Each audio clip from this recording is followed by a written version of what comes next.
Hola chicos, ¿cómo están? Soy Néstor y en esta oportunidad vamos a hacer una pequeña práctica que combine tanto compuertas, circuitos combinacionales y circuitos secuenciales. Y entonces fíjense en este circuito. En este circuito podemos identificar lo siguiente. Tenemos compuertas lógicas como por ejemplo la compuerta AND, tenemos un NOR, tenemos un NOT, el negador, ¿cierto? Y entre medio tenemos otros elementos como un multiplexor, por ejemplo, este que está acá. Tenemos dos flip-flops, tres flip-flops, ¿ya? Y tenemos dos sumadores, ¿ya? Entonces la pregunta de este problema es la siguiente. ¿Cuál sería la salida de los sumadores? Es decir, estos pines que están ahí al aire. Si los flip-flops tienen cargados un 1, ya recuerden que son elementos básicos de memoria los flip-flops, previamente tienen cargados números unos, y tomar A1 y B1 como los bits menos significativos. Es toda la pista que tenemos. Ahora, tenemos que fijarnos en un detalle. ¿Ya? Fíjense que al comienzo de estas compuertas tenemos acá VCC, ¿cierto? Entonces, si decimos que VCC es 1 y GND igual 0, ¿cierto? O sea, el positivo y el negativo, vamos a tener de que acá hay un 1, ¿cierto? Y ese 1 se va a propagar a la compuerta AND. Tenemos un 1 ahí. Ese 1 viaja por esta línea y entra a la entrada X3 del multiplexor, ya que sería esta de acá, y le ponemos un número 1 ahí. Posteriormente podemos observar de que acá tenemos una tierra, ¿cierto? Entonces esa tierra sería 0, ese 0 lo propagamos para acá, tenemos un 0 ahí y un 0 acá, y también tenemos un 0 acá. ¿Ven? Porque esa tierra bifurca hacia estos puntos, X6, X7 en 0, ya vamos a tener X3 en 1, X2 en 0, ¿cierto? Y ese punto sigue hacia arriba, ¿ya? Y vemos de que al AND le está llegando una tierra. Esa 0 también le va a llegar al NOR, este que tenemos acá, y se da la vuelta hasta el X1, ¿ven? Entonces vamos propagando todo esto. Posteriormente, fíjense que acá también tenemos un VCC, ya entonces tenemos un 1 acá, vamos a poner un 1 en la entrada del NOR, ya un 1 en el X0, ya. Y por otro lado, ¿qué cosas nos faltan? Tenemos este de ahí, ¿cierto? Que también sería un 1, ¿cierto? Este también sería 1, ¿ya? Y acá esto también sería 1, 1, 0 y fíjense, este también sería 0. Ya, en otras palabras, todo lo que tenga tierra a 0 y todo lo que tenga VCC a 1, ya, tal de poder rellenar las entradas de las compuertas y los circuitos integrados y por lo tanto ir propagando esto, ¿cierto? Hasta que llegamos al final del circuito. Tenemos acá una compuerta AND, ¿cierto? El I es verdadero cuando todos son verdaderos, pero acá en este caso nosotros tenemos de que hay uno que vale 0, por lo tanto la salida de este AND va a ser 0. Ese 0 le llega a este negador, ese negador invierte la señal, la transforma en un 1. Ese 0 viaja por esta línea, se propaga hasta acá, también tenemos 0, y por acá también vamos a tener 0 en este de ahí, ¿ya? Posteriormente tenemos un NOR, ¿ya? Es un O negado, ¿cierto? Entonces si esto no tuviese esa pelotita, o sea, no estuviese negado, ¿ya? Sería 1, porque al menos 1 es verdadero, ¿ya? Pero al negarlo nos va a quedar 0, entonces vamos a tener acá un 0, ¿cierto? Ese 0 lo pasamos para acá, el 0 pasa para acá, ¿ya? Y con eso ya podemos continuar, ¿ya? Por otro lado, en este caso tenemos un 1 ahí, ¿cierto? Y con eso ya tenemos algo más o menos avanzado. Ahora empezamos con el multiplexor. Entonces fíjense en este multiplexor que está acá. Ya recuerden que los multiplexores son conmutadores que depende de una entrada de selección. Entonces para poder explicarles el concepto de multiplexor, de todas formas igual hay un video al respecto, pero se los voy a explicar brevemente. En un multiplexor, ya nosotros vamos a tener una caja en la cual vamos a tener, por ejemplo, 4 entradas, una salida y 2 canales de selección.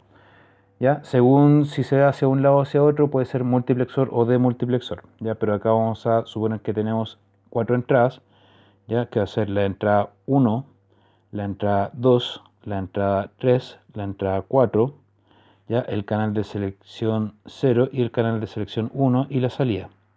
¿Ya? Este es un multiplexor. ¿Ya? Este es un multiplexor 2 es a 4. Es decir, tenemos 2 entradas de selección y tenemos 4 entradas, ¿ya? Entonces la gracia del multiplexor es la siguiente, ¿ya? Si yo a la entrada de selección le coloco un 0, 0, significa que el primer canal que yo tengo acá lo voy a conectar con la salida. ¿Ven? Entonces como si se hiciera un link como ese. ¿Ya? O sea, por ejemplo, podemos representarlo de esta forma, ¿ya? Que se conecta in 1 con la salida. Luego, si yo acá le meto un 0, 1, significa que la segunda entrada la conecto con la salida, ¿cierto? O sea, lo que esté pasando por acá va a aparecer por acá, ¿cierto? Y no va a considerar la otra entrada. Si yo acá le meto un 1, 0, significa que va a ser la tercera con esa. Y si le meto un 1, 1, significa que la cuarta la voy a conectar con la salida. En otras palabras, si yo voy pasando por todos los posibles estados de los pines de selección, yo voy a tener esto, ya, 0, 0, 0, 1, 1, 0, 1, 1. ¿Ven? Entonces a eso se refiere que va conmutando. Ahora, en este multiplexor, que sería el 4051, ya sería un multiplexor 3 a 8. Es decir, en un multiplexor 3 a 8, nosotros vamos a tener 8 entradas, 2, 3, 4, 5, 6, 7, 8, desde el X0 hasta el X8, perdón, hasta el X7, ¿ya? Vamos a tener 3 pines de selección que van a ser A, B y C, ¿cierto? Y vamos a tener la salida, ¿ya? Y aparte vamos a tener un pin que va a ser de inhibit, INH. Cuando ustedes vean un pin de inhibit, ya la idea es que si esta cosa está activa, el circuito está apagado, y si está desactivado, está encendido. O sea, es el contrario de un pin enable. Ya recuerden que ustedes pueden encontrarse con distintos circuitos integrados, ¿cierto? El cual tenga en su datasheet, en su pinout, un pin de enable, ¿cierto? Y esto les va a decir, bueno, aparte de la alimentación y la tierra, el pin enable lo que te permite es simplemente decir que si el circuito va a funcionar o no. O sea, lo prende y lo apaga, una palanca control que prende y apaga el circuito. ¿Para qué? Para poder llevar toda esta lógica a bajo consumo. ¿Ya? Si no lo estáis usando, la apagáis. Así de simple. Entonces, cuando nosotros tenemos un E negado, ¿cierto? Que tiene la lógica invertida, podemos decir de que esto es lo mismo que un inhibit. ¿Ya? Recuerden que el pin enable, ¿cierto? También se conoce como el chip select, que se lo pueden encontrar en algún datasheet en vez de un chip select. ¿Ya? Entonces, el inhibit del 4051, ya para poder funcionar, ya nosotros necesitamos que esté en tierra, ¿cierto? Esto va a ser la salida, ¿ya? Y acá voy a tener un multiplexor 3S a 8 porque tiene 3 canales de selección y 8 entradas y una salida. Entonces, en este caso, ya, si nosotros le metemos un 0, 0, 0, significa que voy a conectar este de ahí en la primera entrada con la salida. Si le meto un 0, 0, 1, significa que voy a conectar la segunda con la salida. Si le meto un 0, 1, 0, la tercera con la salida, la 0, 1, 1, la cuarta con la salida, y así sucesivamente hasta que llego al 1, 1, 1, que sería la última con la salida. ¿Ven? Entonces hace lo mismo que el multiplexor 2A4, pero solamente que agranda la cantidad de entradas. ¿Ven? Entonces, considerando eso, ya tenemos que ver acá. Tengo 8 entradas, ¿cierto? 8 entradas en el multiplexor, ¿ya? Y tengo acá A, B y C. Ojo, ya acá una cosa muy importante. Va a depender del datasheet, ya si se lee en un sentido o en otro. Puede ser A, B, C o C, B, A. Recuerden la definición del bit más significativo y menos significativo. Se los dejo pendientes como tarea para la casa. ¿Ya? Pero acá vamos a asumir, ¿ya?, de que el número se va a leer directamente como está, 110, ¿ya? Entonces, según el datasheet, ustedes ven la lógica, porque también se puede interpretar como un 011, ¿ya? Así que, ¿qué tenemos acá? Vamos a tener el número 110, ¿ya? Haciendo esta suposición, ojo, ¿ya? Porque el datasheet puede cambiar completamente el desarrollo desde este punto en adelante. Y así que acá estamos haciendo una suposición, ojo, de que el canal de selección, el ABC, se va a leer 110 y no 011, ¿ya? Entonces, considerando eso, ¿ya? Vamos a tener lo siguiente, el 110, ¿a qué corresponde? ¿Ya? Vamos a tener acá que esto es 2 elevado a 0, 2 elevado a 1 y 2 elevado a 2. ¿Ya? Entonces esto va a ser 2 más 4, igual 6. Entonces significa que la entrada 6, ¿cierto?, se va a conectar con el pin de salida, ¿cierto? Y por lo tanto acá vamos a tener el dato que tiene en este punto, que sería un 0, ¿ya? Ahora, si esto se leyese al revés, ¿cierto? O sea, si esto fuese 0, 1, 1, en verdad el punto que conectaría con el multiplexor, o sea, de la entrada del multiplexor a la salida sería 2 elevado a 0, 2 elevado a 1, en este caso sería 2 más 3, más 1 y sería en este caso 3. Ya entonces en este caso el 3 sería el que conecta con la salida. Ya, pero estamos haciendo esta suposición. Ahora, fíjate el inhibit que está en tierra, que es lo que había dicho, que el inhibit tiene que estar en tierra para que el multiplexor esté funcionando, por lo tanto el multiplexor funciona. Ya, vamos a conectar la entrada 6, ¿cierto? Con la salida, que es el pin 3 del multiplexor, y por lo tanto ya tenemos más información. Tengo un 0 ahí, ¿cierto? Tengo un 0 acá, tengo dos ceros, un 0 ahí y un 0 acá, ya, vamos a tener un 0 ahí y un 0 acá. Ya, a ver si se puede seguir rellenando, no, por lo que sé. Entonces, una vez superado el tema del multiplexor, ¿cierto? Vamos a entrar en el terreno de los flip-flops. Ya, en este caso son flip-flop tipos D, ¿cierto? Entonces nosotros vamos a tener una caja, ¿cierto? Que en su interior tiene compuertas NAND, ¿ya? Y podemos representarlo como una caja con dos entradas y dos salidas, ¿cierto? Vamos a tener un data, una compuerta o clock, vamos a tener la salida y la salida nega. Entonces la gracia del flip-flop es que tienen la capacidad de poder almacenar un bit, es el elemento básico de memoria, con el cual después se pueden crear memorias más grandes. Bien, entonces, por ejemplo, si la compuerta está abierta, ¿cierto? Y yo tengo un 0 en el data, o en otras palabras, si la compuerta está abierta, deja pasar el data, independiente si es un 0 o si es un 1. Entonces, si es, el data es un 0, ¿cierto? Y la compuerta está abierta, deja pasar el 0, y esto se va a representar en la salida con 0 y la salida negada en 1. ¿Ya? Y si este es 0, ¿cierto? O sea, si este fuese 1, se guarda el 1, ¿ya? Y se va a representar la salida en 1 y la salida negada en 0. Pero si tenemos la compuerta cerrada, es decir, si este se lleva a 0, independiente de lo que tengamos en el data, se va a retener el dato anterior, ya, o sea, lo que tiene guardado de antes. Entonces, por eso es que este ejercicio está considerando que los flip-flops tienen cargados un 1 previamente, ¿ya?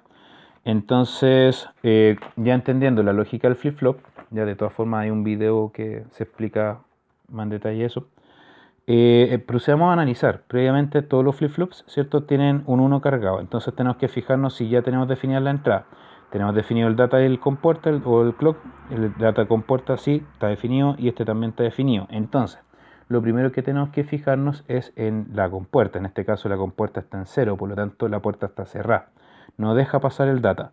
Pero sin embargo, acá el flip-flop ya tiene precargado un 1, ¿ya? Y le está llegando al data un 1. En verdad esto no importa si es un 1 o un 0, porque este es el que manda, ¿cierto? Este es el que tiene la puerta cerrada y retiene el dato que tenía previamente cargado el flip-flop, que sería un número 1. Y ahí ese número 1 pasa a la salida y a la salida nega. Por lo tanto acá yo voy a tener un 1 y voy a tener un 0. ¿Ven? Posteriormente, fíjense que acá yo tengo un segundo flip-flop que también tiene la puerta cerrada, ¿cierto? Y en el dato hay un 0, pero sin embargo previamente tenemos cargado un 1. Por lo tanto, no deja pasar el 0 y retiene el número 1. Y ese 1 se mantiene en la salida y en la salida nega.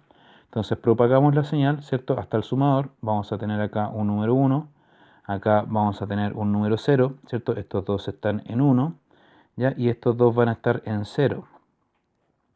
Posteriormente vamos a tener ese 0 que está ahí, ¿cierto? El cual va a llegar a estos dos de acá, ¿ya? Ese pin A4 que queda libre, vamos a tener un 0. Y fijémonos en el tercer flip-flop. Tenemos este de acá abajo. La compuerta está en 0, ¿cierto? Tiene precargado un 1, independiente de lo que tenga acá, va a tener un 1 al final y un 0 en el negado. Entonces tenemos un 1 y un 0. Ya, entonces con eso, fíjense que vamos propagando esta cosa hacia allá. Y ahora tenemos que fijarnos en el sumador. Ya, entonces en este caso vamos a escribir los números que le están llegando al sumador de la siguiente forma. Acá está poniendo, acá está, acá dice tomar A1 y B1 como LSB. Acá dice tomar A1 y B1 como LSB. Eso lleva una pista. Entonces vamos a escribir los números que vamos a sumar. Ya, y en este caso vamos a tener 1, 0, 1, 0, ¿cierto? Que sería el primer nivel, ¿cierto?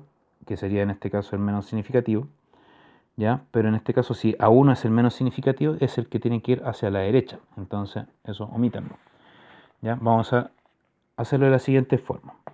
Vamos a tener 1, 0, 1, 0, ¿cierto? Que sería el primer nivel de A, ¿cierto? El ALSB.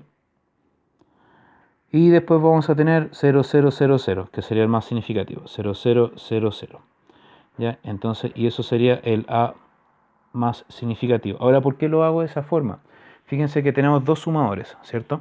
Ahora, en los sumadores, nosotros tenemos un pin de carry de salida y tenemos un pin de carry de entrada. Recuerden que los carry son las reservas. Entonces, si nosotros conectamos dos sumadores en cascada, conectando el carry de salida de uno con el carry de entrada de otro, podemos ampliar las dimensiones de los números que podemos sumar, porque un solo sumador de estos solamente se limita a sumar nibbles. Recuerden que este es el primer número a sumar, ¿cierto? Que sería en este caso A. Va a sumar ese número, le va a sumar este otro número de acá, que sería B, y el resultado lo va a definir en la suma, y si esta suma se desborda, se va a iluminar el pin de carry.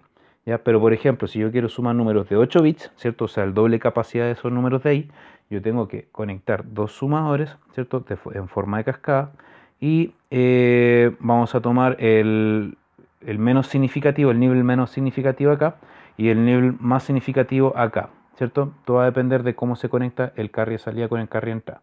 O sea, el carry de entrada que está libre, ¿cierto? Fíjense que este no está conectado a nada, sería justamente el sumador del nivel menos significativo.